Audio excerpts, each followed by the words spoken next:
Hey, it's Paul Banis with GreatDad.com, and I'm here with my weekly series talking to fathers and father experts about raising kids in the modern age. And I've got a guest today that I'm really intrigued to talk about because it's a subject that's near and dear to my heart, which is developing resilience among kids. So welcome, Marcus Higgs. Hello, Paul. Thank you for having me here. It's a pleasure to Yeah, be here. excited to talk about this because it's something that I work with in my positive intelligence class, trying to help mostly adults develop resilience maybe after the fact. And here you are as an educator, having worked, you don't have kids yourself, but you worked with, I'm sure, hundreds and hundreds of kids in situations all over the world. And you have some real observations about how important that time is in their development as preteens and how parents should take an active role with your framework. Yes, yeah, yes. Want me to dive into it? Yeah, Which yeah, is it? yeah. What is the basic idea behind why you think that is such a critical age and that's where parents need to, maybe change their strategy or change their relationship? Wonderful question. So Gabor Mate wrote a book, Hold On to Your Child.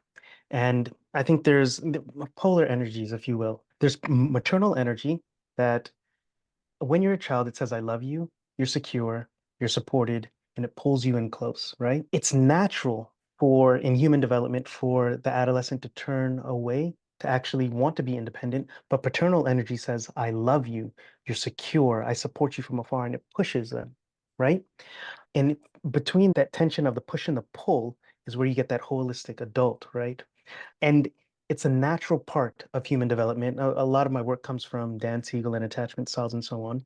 But in that first breaking, that's the first breaking of the identity of the child, where it's like, who am I? Because in life, it's that continual Joseph Campbell story of who am I? That's what the hero's journey is again and again. But when this is the first rodeo for this kid, or the first time they're coming up to that, who am I? How do you show up for them? And that's why the adolescent age, this is the first stage of adolescence, is so tumultuous for the kid because it's what I call the ice. It's identity breaking. C is collaborative distrust. So they don't know who to trust. There's a breaking of trust of it's been black and white with them between 0 and 10, 0 and 12. And when I say black and white, everything the parent has said was gospel. Everything is, this is the world you've given me. Yeah. And But then when daddy's the hero and he never can do wrong, and then suddenly that changes. they see them, oh yeah, but this is not what I understand to be true about the world. But they don't have nuance yet. They don't understand, oh yeah, someone can hold a different perspective while still be true in their own regard. So then that's why they actually naturally turn away and they start to look to other things to trust or starting to figure out the world. But sorry, I didn't finish my ice. I'm all over the place, Paul. Thank you for your patience. So it's identity breaking, Collaboration. collaborative mistrust, and then E is emotional regulation. They don't know how to regulate their emotions yet because they're just starting to figure out what these things of emotions are, of giving us direction, of telling us of our subjective inner state and our outer state. And yeah, so this is a pivotal point for the child. And this is the last thing I'll share. All action comes from identity. And in this initial identity breaking of the child, if you can get to that space, letting them understand in their internal space their character strengths to meet these challenges, that's where you can actually start to form their frame of the world as they're going forward. You know what I mean? In their identity breaking, that's why it's so beautiful. Everything that grows must first break. And in this first breaking, if you meet it at the right time, it can help frame the way they look at stress from then on. Yeah, and I think on your website you talk about the fact that it's really a confusing time for parents in a lot of ways because they're getting different signals and that relationship is changing, and sometimes they don't know what to say or how to react or how to communicate. They modulate the way they've reacted before to this new situation. So while they're growing up as a child, you're there as the manager. You're setting their schedule, you're Right. setting their feeding time and so on, right? But then now you have to switch for them to be independent. So you're more like the coach or the guide on Right. the side. And in change, there's always stress whenever anything changes. But now we're just trying to reframe that stress as in to say, hey, this is natural and this is healthy. And how can we use this stress for our benefit? Yeah. Yeah. Yeah. So I think people do get confused, and I'm equally confused. Is this whole argument of over? I mean, you talked a little bit before about the the price of privilege and the fact that you've worked a lot with affluent kids who have a lot of things given to them. Of course, that's not the same as having an easy life. Having material goods isn't always the same as being spoiled emotionally. But I think a lot of people, myself included, got very confused over what is coddling versus what is being protective and nurturing. Because I've always had this really strong belief that kids need to have you need to develop a wellspring of positive emotions, because the real world is tough enough. And the dad who beats his kids or belittles his kids, yeah, maybe he's preparing them in some way for the fact that everybody's going to tell them, tell your kids how horrible they are for the rest of their lives, but they end up not having that feeling security. So maybe help us understand a little bit what that difference is in your mind over the coddling versus protection and love. Sure. For a person to, so my whole thing is let it be emergent of what's inside the child, right? Now, in the adolescent stage, for their identity, there's this line, there's no greater privilege than to be who you are. But in order for it to emerge, they have to take healthy risk. They have to take risk. You have to Yeah. try. And it's in the bumps and bruises that you get to figure out who you are. Now, if we, as you said, protect them from actually taking that risk, they'll never know who they are. And you'll be dissatisfied of, okay, who am I, right? There's another idea of us wanting to protect them, but not letting them explore who they are. If everything is given to them and it's not hard earned, one metaphor that I like to think of is an egg. If an egg is broken from the outside, it dies. But if it's broken from the inside and it emerges, life comes forth. Or even the chrysalis of the cocoon of a moth, for it to press out of its cocoon, that actually pushes the liquid into its wings for it actually to fully form. Right. But if something cuts that open from the outside, the wings will never form and it won't be a full moth. So the whole idea is you want it to be self-directed for them to go after their goals, for them to be supported and know that they have the skills to reach those goals. And you want them to actually take that effort towards those steps towards that goal. Yeah. So I think Satisfy your question? that's well, that seems like that seems very true and obvious, but I think when it gets down to the real life situation is when the child is in pain or when they're suffering or when they've failed. Now, I'm not thinking so much like, oh, I want to be an astronaut, so I get my kid on Yeah. a NASA flight to the moon or something. And I'm not. That's not usually the way it works. I mean, it's not usually that, well, at least not in my experience among the people we know, is that we can't give them, a chance to be a doctor or be whatever. They have to work at all those things. But where I think it's not clear is to how you support them, but not be directive, or how you get them out to do the adventures without setting up the adventure for them, letting them find their own adventure and being supported through it. But then when they don't find their own adventure, how to push them into it or how to motivate them into it. I think I'm being really hazy here, but I think maybe you understand what I'm No, talking about because you've seen the frustrations of parents who they believe in everything you're saying, but they don't quite know how to I, support and I hear what you're saying, and what comes to mind in hearing you say that is well, first of all, every situation is different. Every yeah, kid is different, every personality, temperament, and so on. I've seen kids with failure to launch, if you will, yeah, because they don't trust their bounce back. I remember we were speaking about resilience, right? It comes from the verb from the Latin re-saltar. Saltar is to jump or to bounce back. And the mhm, reason they don't trust their resilience is because here's another natural thing of human development. They trust, we have trust in things. And when that trust is broken, if there's not a repair and reconnection, we continue that mistrust. But if there's a repair and reconnection, we're actually made stronger in the broken places. And that's how we build our resilience. Now, if we can see that in the relationship, our primary relationship on the outside, our zero-sum relationship or our relationship on the inner place, we start to trust ourselves. And that's where we build confidence. Just like with Emerson, trust thyself, right? Then we start to forge our own path and we start to go off to be independent. Now, one last thing I want to point out that I think oftentimes we miss. Independence is not the final form of what we're looking for in human development. It's interdependence. Mhm. As Jim Rohn said, I promise to take care of me to be in service of you if you promise to take care of you to be in service of me.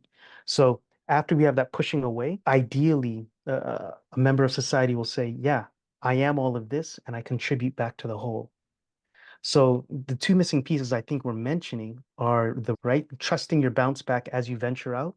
And we do that by repairing and reconnecting when we fall short.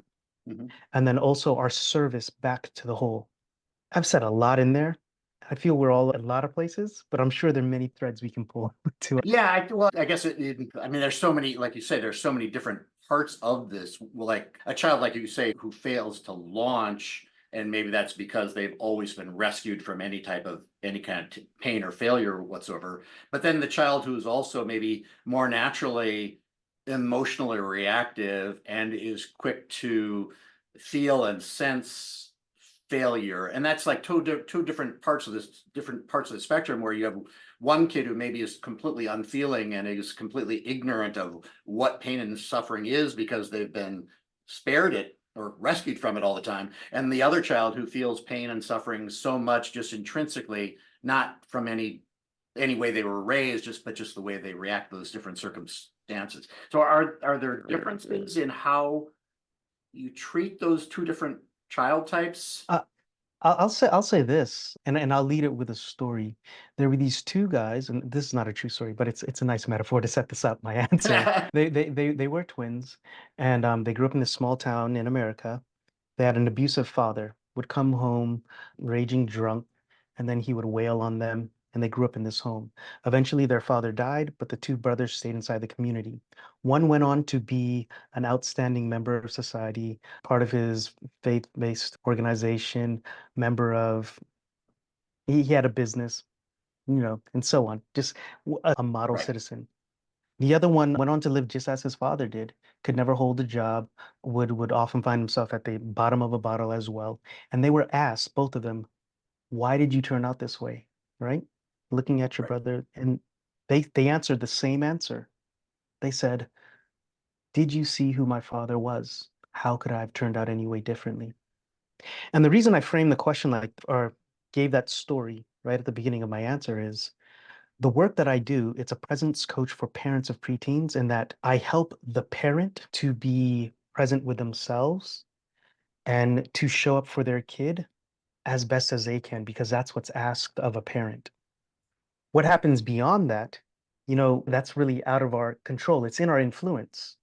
But what we influence most is for us to be stable, to be firm. When I say stable and firm, I mean us to be trustworthy of ourselves, a trustworthy present parent. Because I think we're entering into an age of trust where that is the thing that goes a long way in our relationships. When this kid is being dysregulated, if the parent themselves is regulated, that creates resonance inside the home to Mhm. bring the child back. Well, I think what's important in that story is too is the fact that people can react to bad childhood in two different ways, and Yeah. quite often we lift up the kid who survived and thrived despite the bad background, whereas a far more common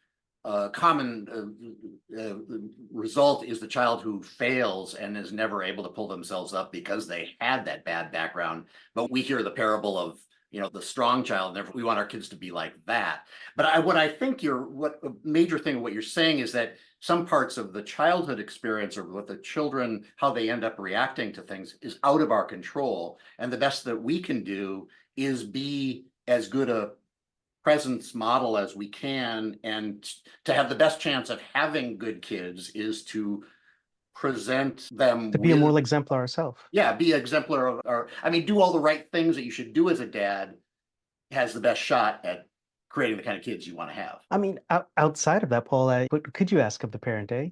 Like if they showed up as best as they could, for all the faults that Marcus Aurelius had that he didn't write in his book, right? He was a man who showed up as best as he could, and still there was commodus, you know? And that's what I help the parent do. Now that said, in the framework, we're very intentional, the show up framework, and I could walk through it before the end of the show. But what we're doing is we're instilling in the kid an identity and giving them examples and evidence of that identity. So that is what comes forth.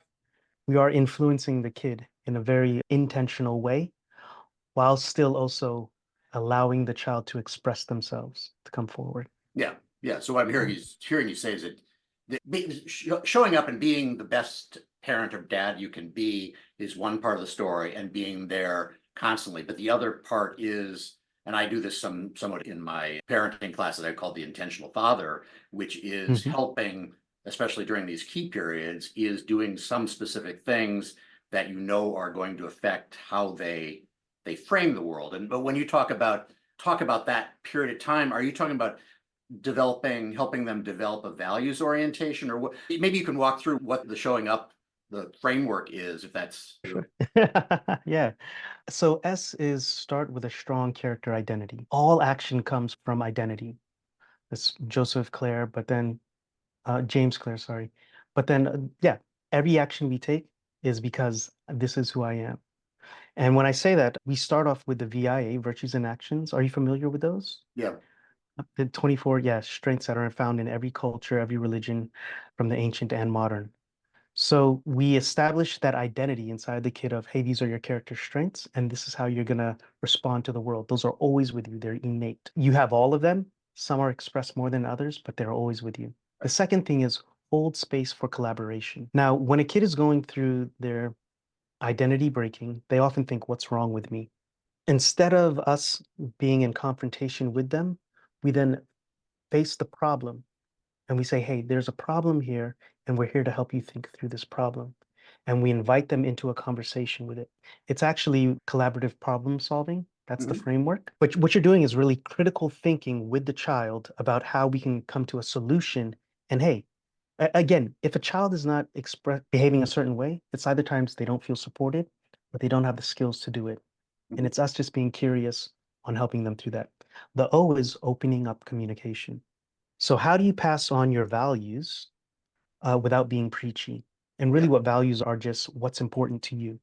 Everybody has their own different values of what's important to them. However, how do you pass this on in communication without being overbearing? You can do it through telling stories with a message on the back end to Yeah. invite them into a conversation. Right. You also do this, communication was my background in journalism and then also as a writer.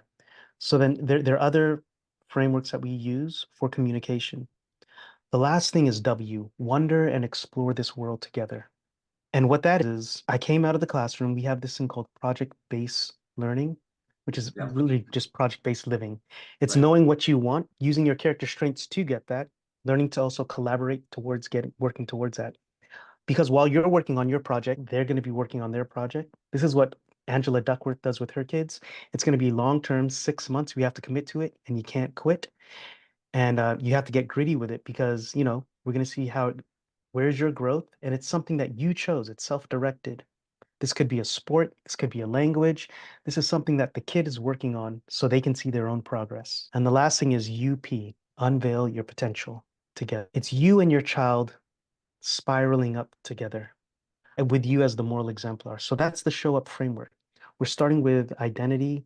We're holding space for collaboration. We're opening up communication and we're working on our projects as we unveil our potential together.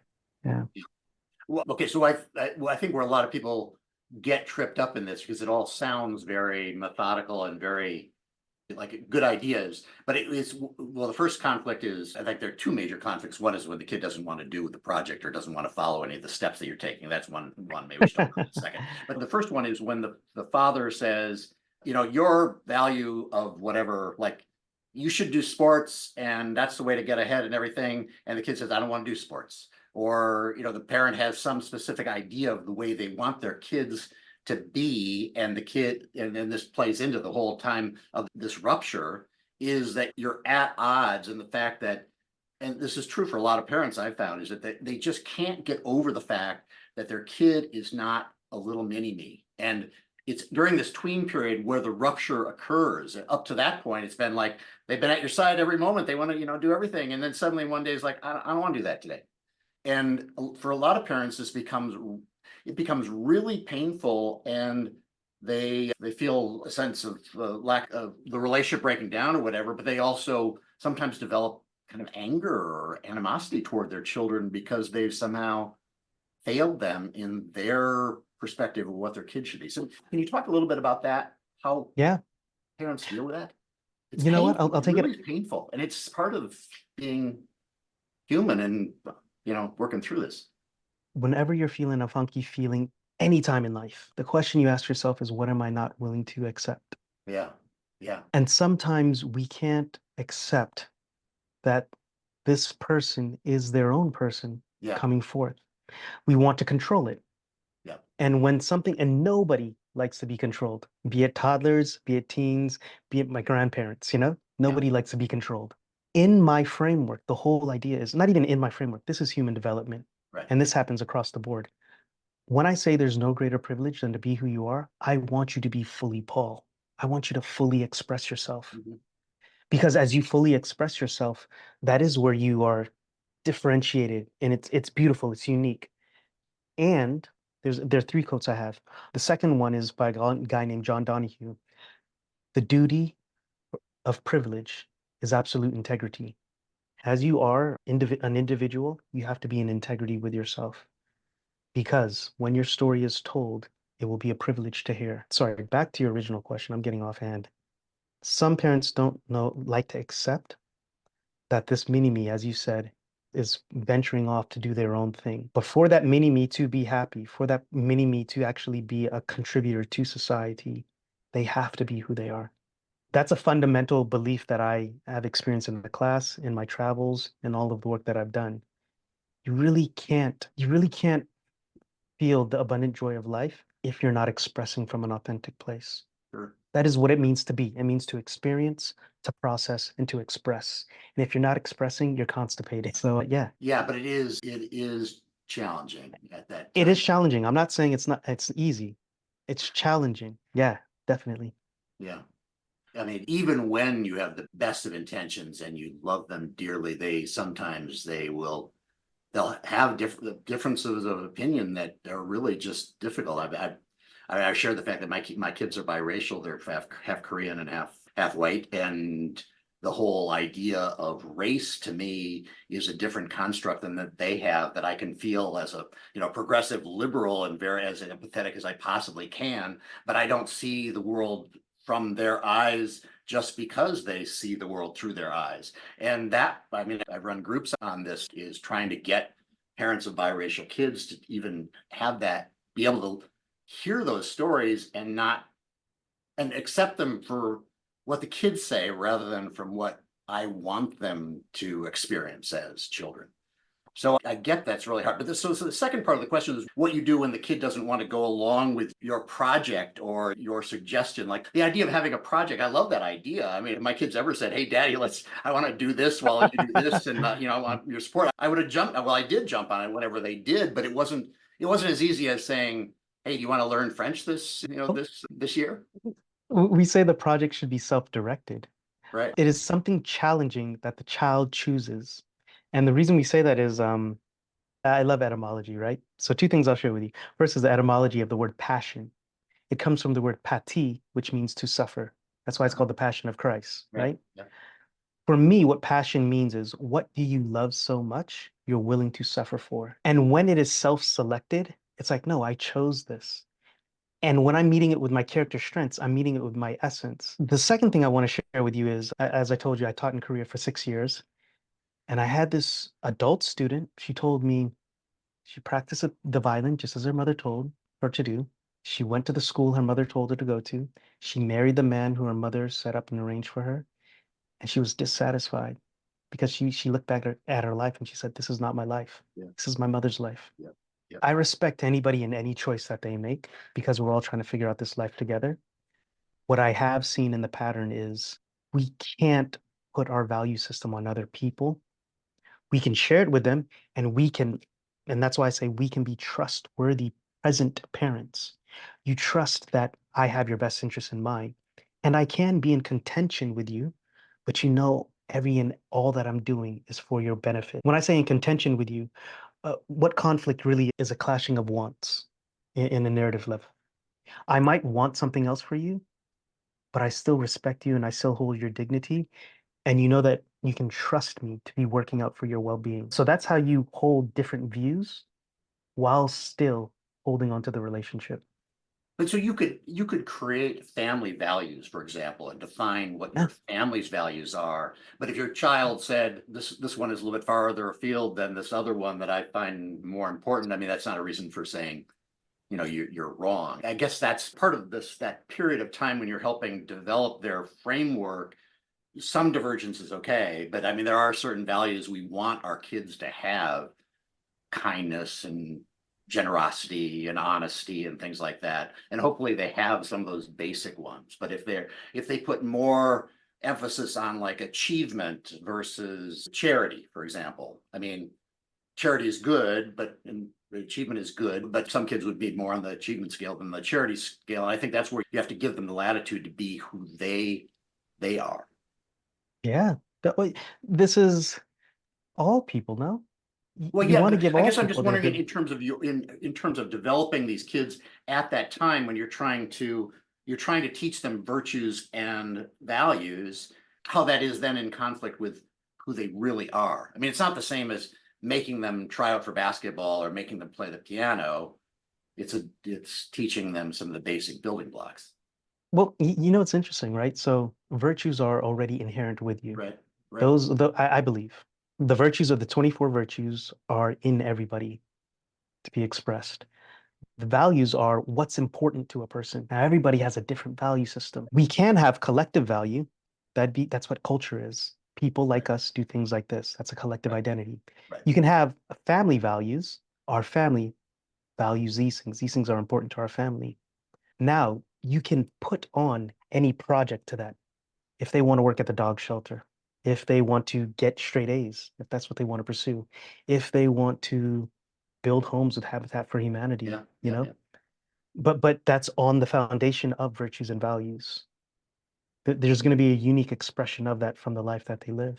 Yeah. Particularly would probably like to have the framework of like, well, it's January 1st and it's time to set up our project for the year. I mean, is there a way that practically you engage in that conversation with a 12-year-old about, what's coming next, or is it something that happens kind of organically?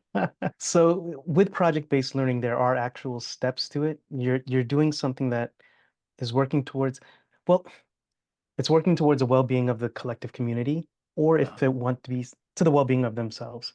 I let a student pursue what they want to. It has to be something that's publicly facing, so other people are observing it. It is something you're gonna have to look for collaborators, people to help you work on it. What else? There are milestones, yeah. And what you are doing, you're teaching them how to actually do projects, which I think this is what the working world is. This is what yeah, businesses yeah. are. It's saying I hold this vision and I'm going to work towards it. And then you put timelines on it, or you put by this time. You can have that conversation with kids. I think, yeah, it sets up structure for the kid. Well, I could see it working in an academic situation where the kid knows, like, okay, I'm entering into sixth grade and we have to do this project, and that's just the way it is, and I've got to define it at the first week, and I've got to do something the third week. So But when a dad suggests that, and the kid says, "Yeah, but I want to play video games," or I'll blow that off. I'll give you a real example. Yeah, I worked as a mentor, and talking to this kid, I was just like, "What's important to you?" He loved nature, and he was really fascinated by movies and technology, and he wanted to make a YouTube channel. I said, all right, so we're gonna have to figure this out. What does the final product look like? And he's like, yeah, I'm publishing. I then thought through with him. So we're actually building this project going forward, but it's like, hey, what do you want? And when you get a kid to advocate for themselves of what do you want, and I'm here to support you in that, it's really kid-led. I'm not telling him what to do, and I'm not giving him the answers. I'm actually saying, okay, well, I'm thinking out loud with him to show him how my thoughts go. And then he has to do the grunt work of you have to figure that out. That gets back to the point of how do we create people who can critically think for themselves? How do we create people who can collaborate? I make some connections here and there, but it's like, no, this is your project. And at the end of this time, you're going to have to give an account for it. You may make it or you may not. But what did you learn? And that's where it's emergent. It's like, hey, I'm giving you something that if you had a wish of something to create from your own character, what would it be? Yeah, let's work on that. so you think you can have that conversation at age 11, just, taking a long drive and saying, hey, I got an idea. I'm thinking like what you're really interested in. I'm really curious as to what you could imagine wanting to happen. And then starting from there, I mean, I'll give you, well, there two things came to mind. First is every kid's different. That's how I'm starting every question, but I know because that's what we used to do in the class. That's what I used to do as a mentor with my yeah, mentees. yeah. When you're entering adolescent, man, when you're entering adolescence, you want to break away. You have all this creative energy burning Mhm. up in you.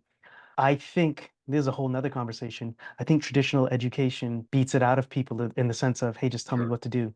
Tell me what Right. the grade Yeah. is. Like, I don't, not all this long talking. Don't Montessori ask me for what I tweens want. would be better. So I've seen evidence and examples of it. So yes, I know it works. Maybe not a long drive on the coast, but it's the idea of, hey man, like, what do you want? What do you want to create? What do you want to make? I Yeah. support you in that. Right. I just wonder if I did it all wrong. No, I How can tell you right now, you didn't. You didn't. You didn't. I You just, didn't. because the way my kids are now 20 and 24, so they're fully formed young adults, and certainly there are times when it was a lot less defined than that. There was a lot True. more True. organic. There were things that I supported in them, but there wasn't like a 6 month project. And I just wonder if I had done it differently and had framed that more. My wife and I had framed it more on that type of big endeavor, whether they would have done things in a different way. It's interesting. I mean, we really don't know. Retrospect is always Yeah, like hindsight is 2020. But I can tell you this much. There's sometimes we start projects and they fail, right? sure. Yeah. And I I'm mean, and when I say they fail, I'm talking about your kids starting a project, not your you failed on your kids. Okay, just to clarify that. But the whole point is, what did we learn in that? yeah, And the second thing is it working with the parent for them to be a trustworthy present parent. right. And in education, we used to say, what is the enduring knowledge? Meaning they forget what's inside the lesson for that day. They maybe might even forget what's in it for the unit. But what is that thing that endures well beyond the lesson?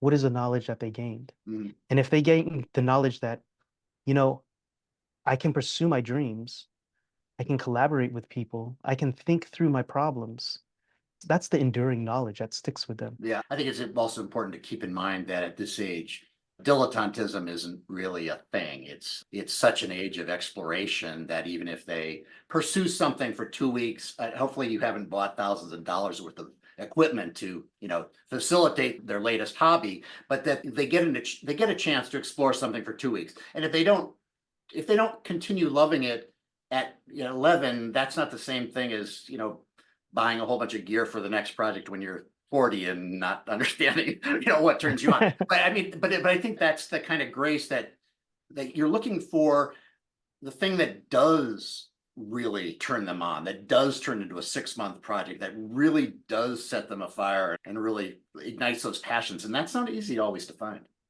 I was speaking with a father the other day, and he says he was praising his daughter, and he said, "Yeah, she did this and my son, he has no interest." And I said, "Whoa, hold on, let Yeah. me give some pushback there." The etymology of interest is enter s. Enter means between. S is the same where we get is to be or essence. Yeah. It means between your being. That's what your interest is. But you really don't know what your interest is until you explore many different things. Right. And actually, that's what the adolescent stage is for. It is for exploration. It is for risk taking, healthy risk taking.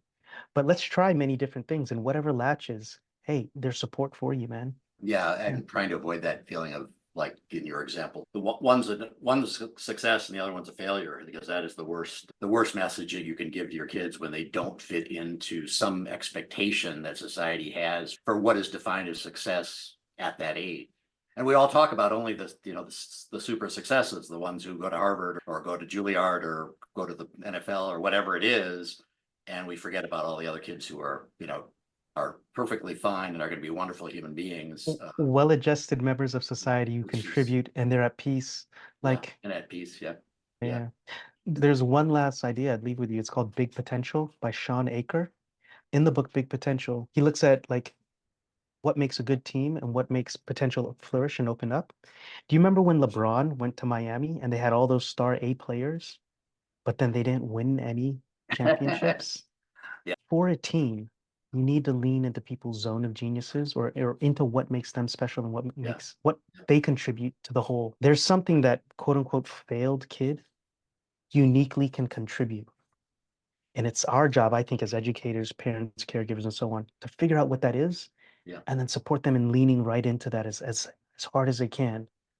It's like I say, I've said it 3 times, but there's no greater privilege than to be who you are. Yeah. You know what I mean? So it said they've not failed because there's only one person who can do them. So do it as hard as you can. And I Yeah. support you in that. Yeah. And if that's contributing to the whole, you find what that whole is, you're contributing to the greater group. Find that greater group you're contributing to. And that's where life is. Yeah. That's the beauty of life. Yeah, well, this has been very, very inspiring. Certainly a lot of things here to keep top of mind. As always, we finish up with a couple questions. One is trying to build that resilience that we refer to. I thought the conversation maybe would have been a lot more on resilience, but is there a tip that you could give to dads in helping their kids develop resilience? Just one thing that they could. In helping their kids, okay, what comes to mind is, first of all, thinking out loud as you're dealing with resilience. In teaching, we always say start with a model. Yeah. So show them what is expected. If you have expectations for people, show them what's expected. And I'm thinking of, you're familiar with Phil Stutz's work, right? And his new No. book? Okay, Phil Stutz, he often speaks about this.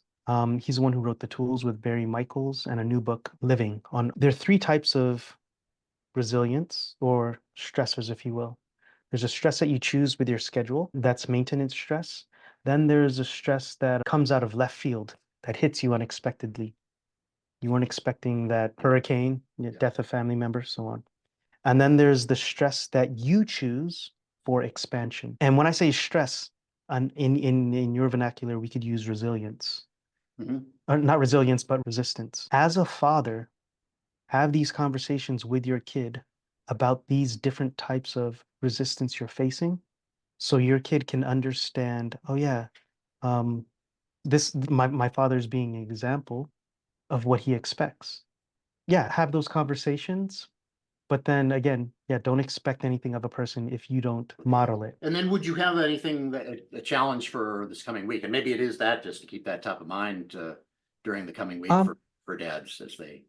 if anything else, I would encourage your audience to, one, take the VIA, Virtues in Action, and start to look at the character of your child through that frame.